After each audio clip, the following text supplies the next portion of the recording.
ఇలాంటి విపత్తు సందర్భాల్లో ఎప్పుడు విమర్శలకు పోకూడదు. ప్రభుత్వాలు సహకరించాలి.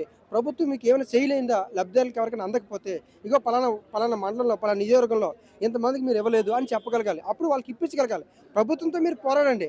ప్రభుత్వం పోరాడుతుంటే ప్రతి అంశాన్ని మీరు టార్గెట్ చేసి వాళ్ళని డిస్టర్బ్ చేస్తే వాళ్ళకి ఎంకరేజ్‌మెంట్ ఇవ్వాలి. మన అపోజిషన్‌లో ఉన్నా సరే ప్రభుత్వానికి సపోర్టెడ్‌గా ఉండాలి కొంతవరకు. అప్పుడు ఆటోమేటిక్‌గా ప్రభుత్వం అనేది ఖచ్చితంగా చేయాల్సిన పరిస్థితులు ఏర్పడతాయి. పబ్లిక్ కూడా ఏమనుకుంటారంటే, సరే వీళ్ళు చేయకపోయినా సరే ప్రభుత్వంతో పోరాడి చేస్తున్నారు కదా అనుకుంటారు. చేసేవాడిని కూడా మీరు చేయట్లేదని చెప్తే ప్రజల్లో నిరాశ వెళ్ళిపోయే అవకాశం ఉండదు. ఎప్పుడు కూడా నిరాశ నింపకూడదు. ఇలాంటి సందర్భంలో మెయిన్ చెప్తున్నాను. నష్టం అనేది అన్ని ప్రాంతాల్లో జరిగింది.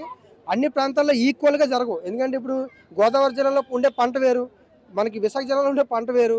గుంటూరు, విజయవాడ ఉండే జిల్లా పంట వేరు. సో, గోదావరి జిల్లాలో ఎక్కువ నష్టపోతాయి. ఎందుకంటే అవి ఎక్కువగా మొదటి నుంచి కూడా నీరుతో ఎక్కువ ఉంటాయి కాబట్టి అక్కడ ఎక్కువ నష్టం జరిగే అవకాశాలు ఎక్కువ ఉంటాయి. వీళ్ళకి ఏవైతే 5 రోజులు సమయం ఇచ్చారో ముఖ్యమంత్రి, 5 రోజుల్లో పూర్తిగా నివేదిక వస్తది. ఎంత నష్టం కలిగింది?